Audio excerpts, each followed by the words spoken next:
Hey, what's going on, beer tubers? It's Eric back at you with my first married man review.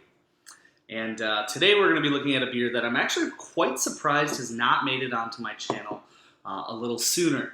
And that is none other than Toppling Goliath Pompeii, or Pompeii, depending how you say it. So this is basically baby Sosis. And this beer is a India Pale Ale that is brewed strictly with Mosaic hops.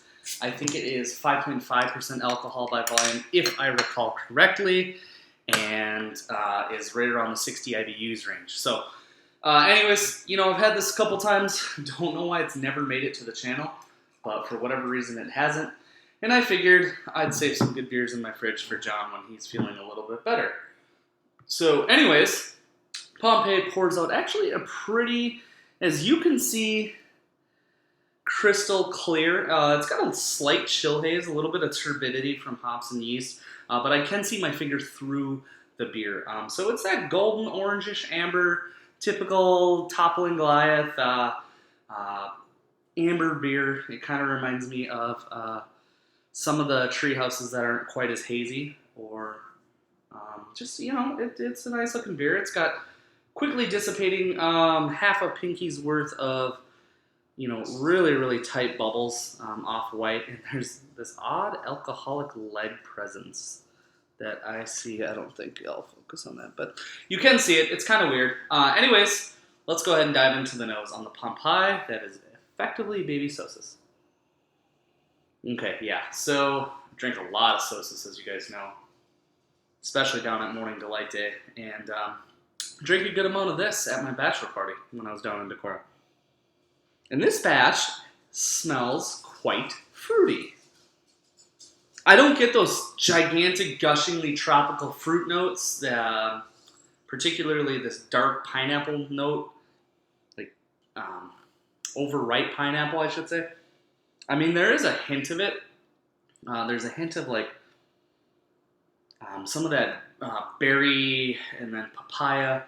But really what I'm getting in this is that really, really dank quality that sometimes like West Coast breweries are able to pull out of Mosaic. And kind of like El Segundo, I believe it's Hop Tanker. I'm getting a lot of those like earthy, dank, resinous, extremely resinous aromas from the Mosaic hoppiness.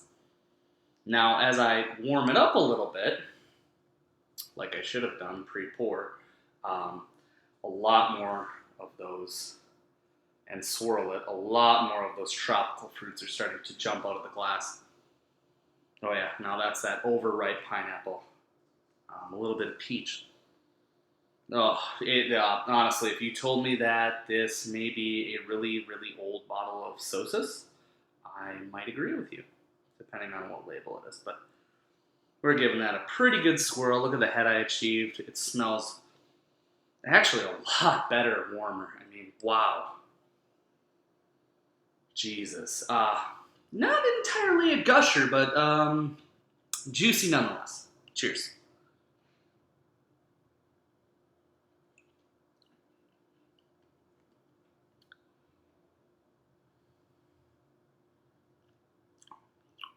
Wow. Yeah. A lot of that, like, citric fruit, like candied grapefruit peel, pineapple flesh, if you will.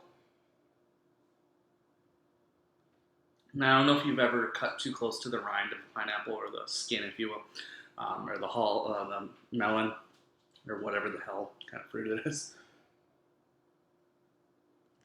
But sometimes some of that earthiness that comes through into the pineapple, that end that you don't like to bite generally because it's a little tougher, I get a lot of those notes in this.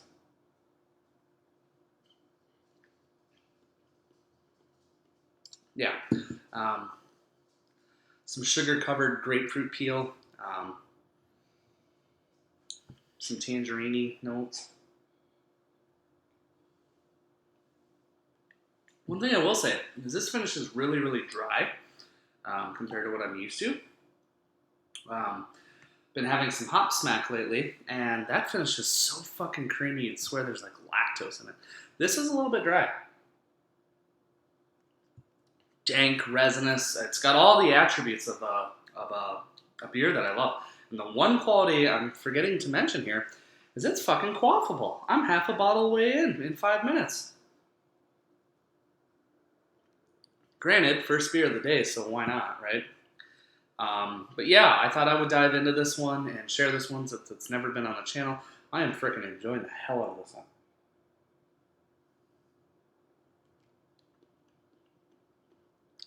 I don't know, is Mosaic my favorite hop?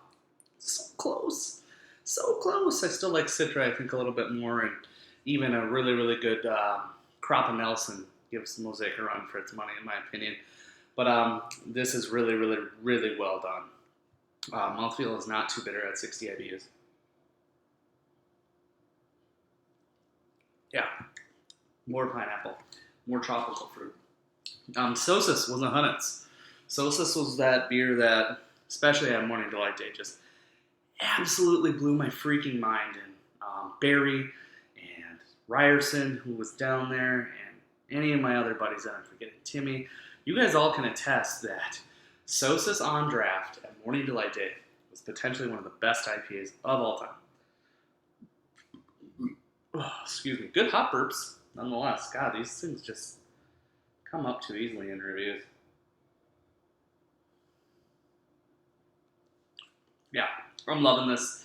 I'm going to go a 98 out of 100. I think this is a world-class example of the use of Mosaic. It's a lot more drinkable than Sosis. And Sosis is scary drinkable. And it's a lot more drinkable than a lot of the other Mosaic IPAs I've had. It doesn't just, it's so well-rounded. It captures all the different uses of Mosaic, where you're getting a lot of those tropical fruits, the little blueberry note. You're getting, the pineapple, the dankness, the resin, the earthy tones.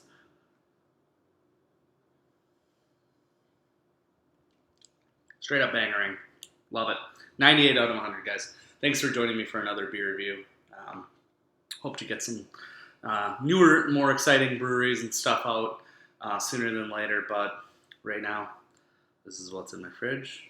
And I just got done with this crazy-ass wedding weekend. And believe it or not, it is Wednesday tomorrow. So I've got a Homebrew Wednesday video from a beer that I reviewed courtesy of my good buddy Timmy. So look out for that tomorrow. This is going up tonight. Cheers.